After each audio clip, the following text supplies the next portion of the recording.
Разговараме со лидерот на ГРОМ и градоначалник на општина Карпош, Стефчо Екимовски. Господине Екимовски, добро дојдовте во Радио Слободна Македонија. Добро ве најдов.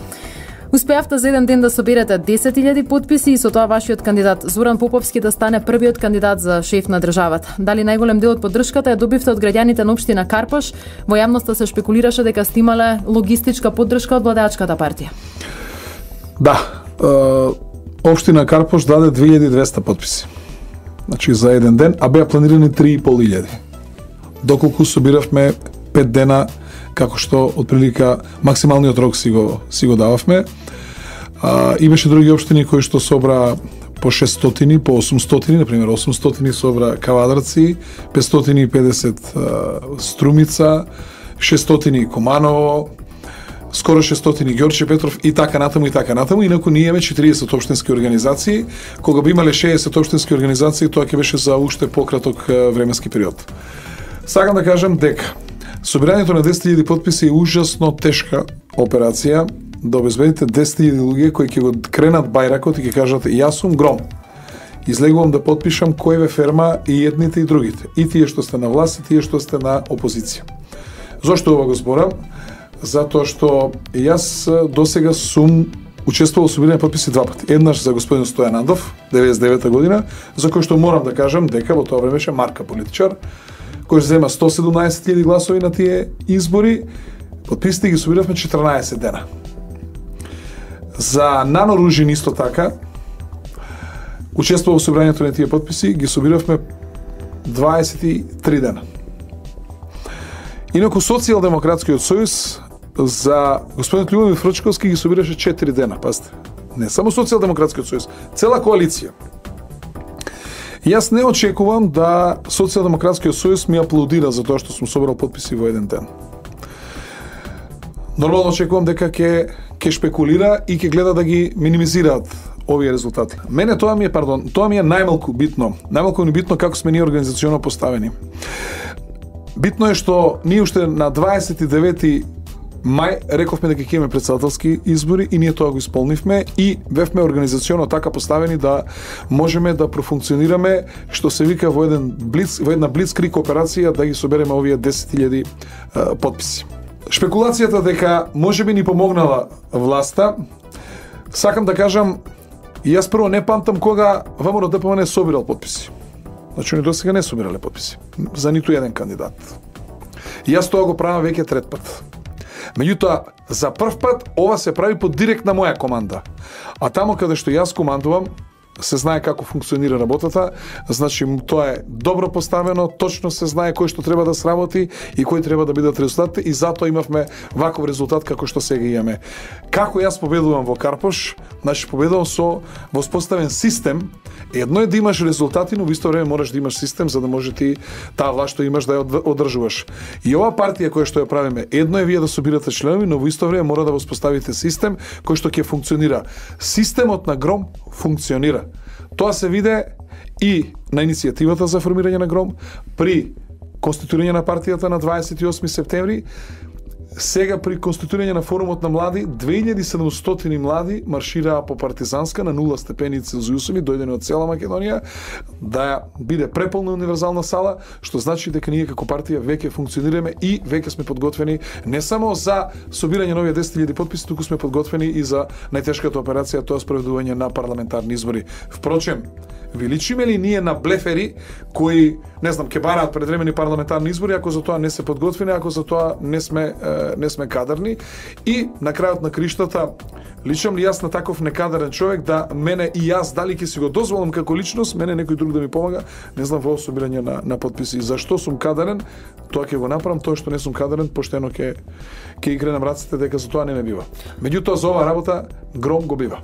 Околу подготовките за предвремени парламентарни избори, ќе зборуваме малку подоцна, би се задржала на кандидатурата за председател на Зоран Поповски. Зошто граѓаните би го избрале токму него наспроти кандидатите на далеку поголемите и помоќни партии СДСМ и ВМРО ДПМН и каков резултат очекувате? Дали е реално да еден човек од така наречена трета опција освои сериозна бројка на гласови?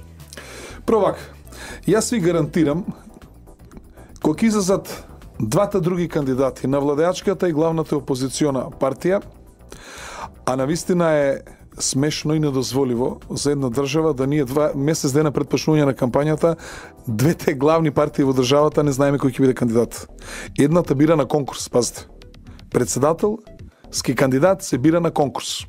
Јас не знам дали главниот критериум ќе биде најниска цена. Втората партија никој не се нафаќа да биде председателски кандидат. Тоа е крајно неодговорно. Соединените американски држави, вие знаете дека година дена однапред се знае кој ќе биде председателски кандидат. Тоа не е играчка. Значи, за првата функција во државата. И затоа велам, кој ќе излезе со своите кандидати, отворете го CV-то, односно биографијата на Зоран Поповски и погледнете нивната биографија. Јас ви гарантирам дека нема да има двата нивни кандидати подобра биографија од Зоран Поповски. Зошто? Затоа што човекот е одлично образован, универзитетски професор, предава на 3 факултети, предавал најмалку на 10 универзитети кои се рангирани од првите 50 во светот. Има политичко искуство, бил председател на студенти на Природно-математичкиот факултет, член на председателство на Универзитетска конференција на Универзитетот Свети Кирил и Методи, член на председателство на Младина на Македонија, каде што беше и Ѓорги Иванов, а јас бев тогаш во председателството на Младина на Југославија, беше државен секретар за образование, единствен државен секретар кој што остана 4 години, бил 4 години член на Комитетот на НАТО за наука. 2 години експерт на Европската комисија за Босна и Херцеговина за образование, експерт на УНЕСКО, работел за Save the Children, зборува одлично англиски, зборува грчки, зборува италијански. Што повеќе треба да поседува еден председателски кандидат, елоквентен, чесен, семеен човек кој што е непосреден со луѓето и кој што апсолутно не може да му стане никаква дамка во неговата кариера, но во исто време ја поседува она машкос што треба да има председателот на државата, како што реков дека не е подготвен да витка кичми или да подлегнува на било какви непринципиелни политики, што за мене е исклучително битно за еден председателски кандидат. И јас навистина би сакал кога ќе излезат другите председателски кандидати, убаво ќе биде да ги споредиме нивните CV. Кои ви се очекувањата, кои ќе бидат неговите противници во оваа трка? Па јас сум готово сигурен дека СДСМ ќе го измоли Стево Пендаровски. Тој се плаши од пораз на овие председателски избори. Убеден сум дека господин Ѓорги Иванов нема да му личи да се јави на конкурсот на ВМРО-ДПМН. И мислам дека председателски кандидат од ВМРО-ДПМН ќе биде Зоран Ставрески. Мене ќе биде многу драго ако и останатите два кандидата, и Стојан Ангелов и господата Билјана Ванковска, соберат потписи. Мислам дека избор меѓу два кандидати е избор за и против. Кои ќе бидат нашите гласачи? Прво, членови симпатизери на ГРОМ, граѓани кои што се неопределени, разочарани граѓани и од Социјалдемократскиот сојуз, но во исто време и од владеачката ВМРО-ДПМН. Ние сметаме дека ќе бидеме многу пријатно изненадување на овие председателски избори. До сега зборувавме за очекувањата на господинот Јакимовски и неговата партија околу предстојните председателски избори, но се поизвестно е дека може да имаме двојни избори, двојна изборна пресметка оваа пролет. Господине Јакимовски, најпрво што мислите за она што е причина за размислувањата во насока на предвремени парламентарни избори, понудата на ДУИ за консензуален кандидат? Не може само да биде причината неприфаќањето на консензуалниот кандидат. Има повеќе причини: застојот во евроатлантските интеграции, застојот на политичките процеси во Република Македонија. Впрочем, предвремени парламентарни избори се дел од Мајскиот договор меѓу позицијата и опозицијата. И не знам зашто опозицијата бега од една таква варијанта. Следно, сметам дека е многу штетно за државата секоја година да се прават избори. Не избори како избори, колку тие чинат, колку го чини стопанството. Од денот на објавувањето на изборите до денот на завршувањето на изборите, ви имате техничка влада, технички општински влади, не можете да распишувате тендери, не можете да продавате земјиште, да купувате, да оформувате парцели, градежни дозволи, значи комплетен застој имате во економскиот живот на државата и тоа е навистина штетно. Јас лично мислам дека треба да имаме уставни измени во тој дел. Председателот или треба да се бира на 4 години заедно со локалните избори, или председателот треба да се бира во парламент. Друго, сметам дека економските прилики во државата не се онакви како што граѓаните ги очекуваа. И стандардот, и растот на економскиот раст, неликвидноста во стопанството, значи сето тоа мислам дека бара да се оди на предвремени парламентарни избори. Зошто? Ако ВМРО-ДПМН повторно победи на овие избори, тоа значи сите ние треба да ја затвориме устата и да овозможиме мирен постизборен период за да може да се превземат чекори кои што ќе ја поведат државата во вистинска насока. Ако ВМРО-ДПМН ја загуби поддршката и дојде до прегрупирање на политичките сили во парламентот, тоа значи исто така дека ВМРО-ДПМН мора да овозможи мирен постизборен период за да се фати вистинскиот правец кон евроатлантските интеграции, кон економски просперитет, подигање на стандардот на државата, релаксирање на меѓуетничките односи и исто така релаксирање на политичките тензии во Република Македонија. Очекувате ли дека ќе дојде до тие предвремени избори и какви се очекувањата за вашата партија? Неминовни се предвремени парламентарни избори. Очекувањата за нашата партија дека гром по овие парламентарни избори ќе биде парламентарна партија. Се што ќе земе гром под 5 пратеници, тоа за нас ќе биде неуспех, се што ќе имаме над 5 за нас ќе биде успех, имајќи во предвид дека ние како партија се конституиравме на 28 септември. И затоа сметам дека нашите очекувања треба да бидат реални на овие предвремени парламентарни избори, но во секој случај сметам дека гром ќе земе значајно место на политичката сцена во Република Македонија. Од друга страна, овие услови за политичко организирање се нетипични, атипични политички услови. Имате голема сиромаштија кај граѓаните, имате страв од политичко приклучување кон опозиција или било која нова политичка партија, имате страв кај граѓаните за поддршка. Медиумската поделеност на просторот. Во оваа држава има две вистини. Едната е ВМРО-вска вистина, другата е СДСМ-овска, со тоа што ВМРО-вската е многу посилна, тоа кој викаме многу, со многу О. Ова е многу послаба и практично третата вистина многу тешко може да дојде до израз. Меѓутоа, очигледно е дека ние остваруваме успех, се бориме, нашата мисија е честна, ние не сакаме натамошни конфронтации и поделби во Македонија. Сакаме примерот Карпуш да го пренесеме во цела Македонија. Што тоа значи? Сакаме да зборуваме за тоа како ја гледаме оваа наша државичка, како таа треба да изгледа после 4 години. Ние гледаме дека обвинувања, афери, измислени, секакви, секојдневно од владеачката и главната опозициона партија. Но не може да видиме конструктивност и не може да видиме што се мисли да се прави со Република Македонија во поодедни области. Ние сакаме да наметнеме да се искочи нови избори, да се гласа за, не да се гласа против. Во Карпуш граѓаните гласаа за, не против. И тоа е најопасно што ни се случува на сите и повторно се водат граѓаните натаму за да гласат против, а не да гласат за нешто. И ние во овие избори ќе се трудиме да не напаѓаме никого. Ќе се трудиме дури да не одговараме жестоко на сите наши политички напади, ако ги има други политички партии, туку да бидеме конструктивни и да понудиме опција за излез од кризата во Република Македонија. Доколку добиете поддршка за 5 пратенички места, ќе станете уште поважен играч на политичката сцена. Дали би прифатиле коалиција со владеачката ВМРО-ДПМН? Ние ќе прифатиме со оној што ќе има повеќе, ќе освои повеќе гласови на престојните парламентарни избори. Значи, она што ќе биде водечка партија, ние ќе прифатиме со нормално со неа за коалиција, значи ќе ја почитуваме волјата на граѓаните. Доколку тоа биде ВМРО-ДПМН, ќе не биде задоволство да направиме коалиција со ВМРО-ДПМН. Последната анкета покажа дека имате рейтинг повисок и од лидерот на СДСМ Зоран Заев.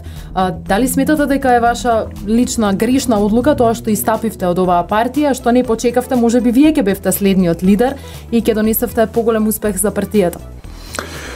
Јас морам да ви кажам дека кога јас имам некој проблем, јас не спијам деноноќно.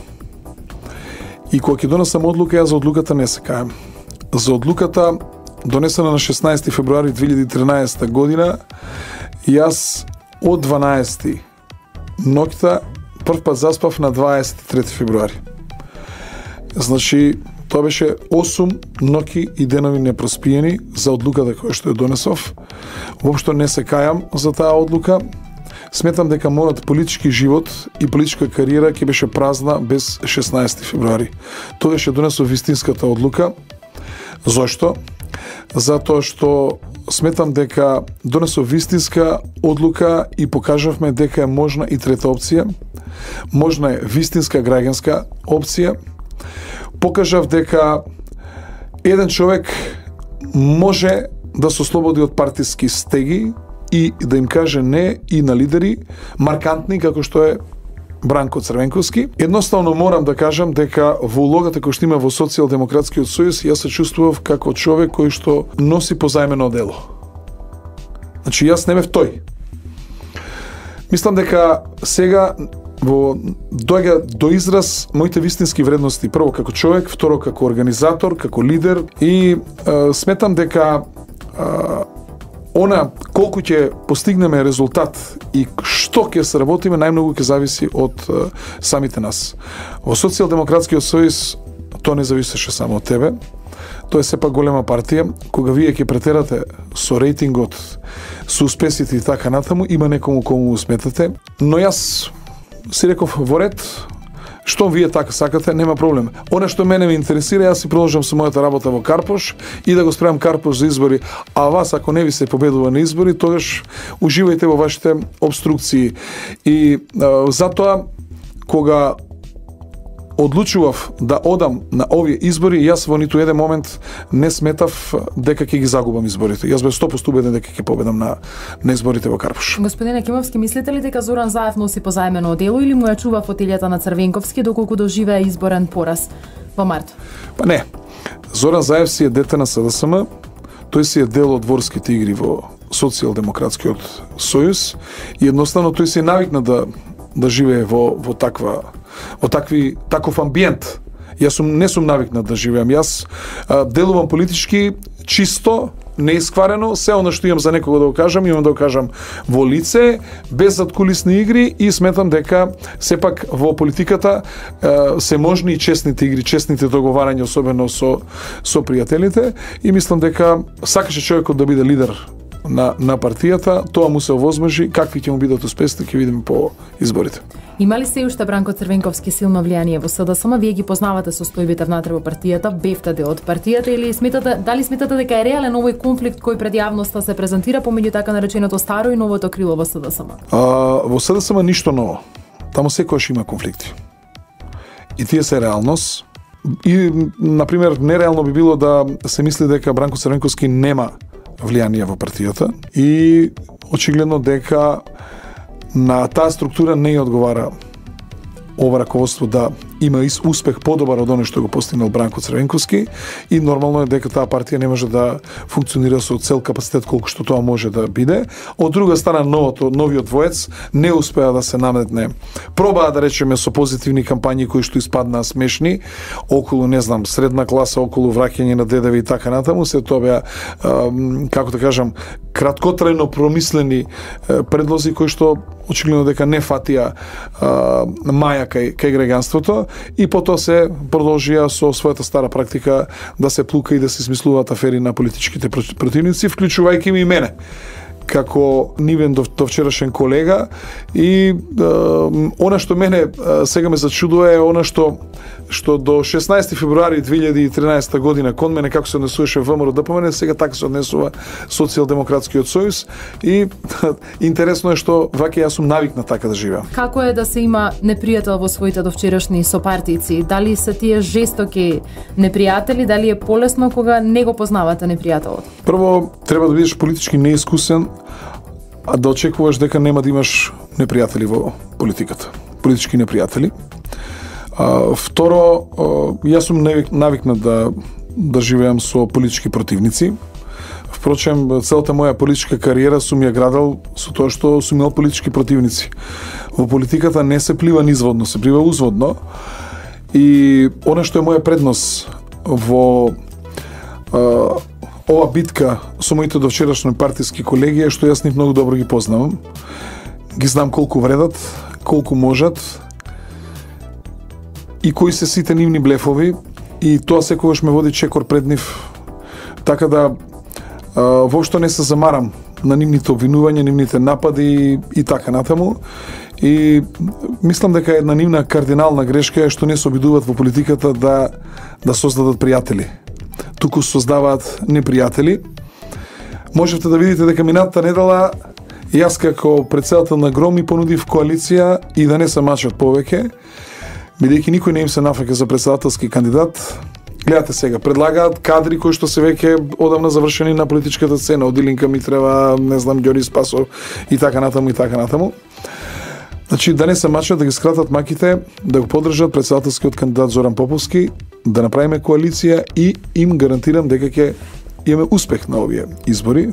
Јас сега од ова место повторно ги повикувам да направиме коалиција, имаме сериозна шанса за победа на овие избори, доколку тие по политички разумно размислуваат, ќе донесат правилна одлука, меѓутоа, доколку им е гневот сојузник во политичките размислувања, тогаш се носат погрешни одлуки, а досега донесоа еден куп погрешни политички одлуки.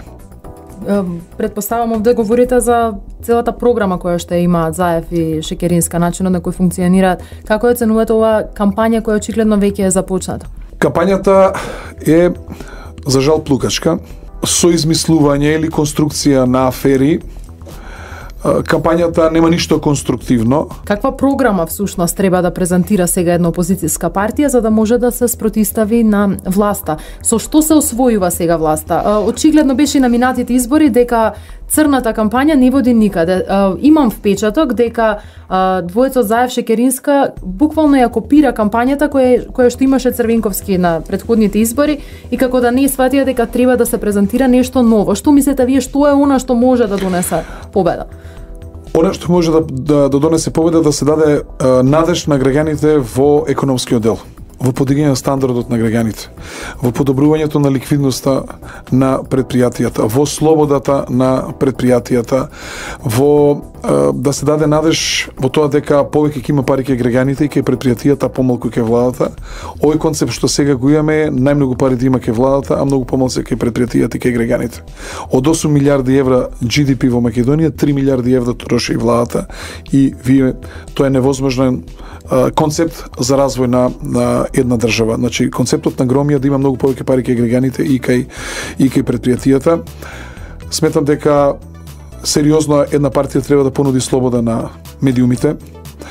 Сметам дека за да може да се освои власта, треба да се гарантира дека секој граѓанин ќе биде еднаков пред уставот и дека ова ќе биде правна држава, не политичка држава. Сметам дека некој треба да им гарантира безбедност на граѓаните. Секојдневно сме соочени со разбојништво, со кражби, со физички напади врз граѓаните, со оној дел што значи јавен ред и мир во државата лошо функционира и мислам дека мора да ми се понуди безбедност на граѓаните пар екселанс, како затоа што овие граѓани паметат држава во која што навистина живееле безбедно и навистина е срамота и за денешната власт да не се обезбеди токму тие безбедност и стандарди онакви како што треба да ги има, а знаеме дека криминалот, корупцијата, насилието е можно во Скопје, во Тетово, во Гостивар, Струга, Куманово, евентуално некој друг поголем град. Бидете убедени дека полицајците во Пехчево или во Делчево или во Македонска Каменица или во Демир Хисар за криминал читаат од билтен. И дека срамота е на нашите безбедносни сили да не обезбедиме мирно живење на граѓаните, кој што за ваков криминал кој што постои и вако физички напади врз граѓаните само во 5 зграда на Република Македонија. Тоа е неуспех на целиот систем кој што го имаме и мислам дека едно витално прашање токму безбедноста на граѓаните. Ќе напишете ли програма и ќе биде ли таа подобра од она на Заев? Да. Веќе ја подготвуваме нашата програма, таа ќе се однесува и на поделни делови, на поделни региони, како и по поделни области и сметам дека таа ќе биде прифатена од граѓаните. Господине Јакимовски, ви благодарам за гостувањето во емисијата Пулт. Одиме со малку музика. Благодарам.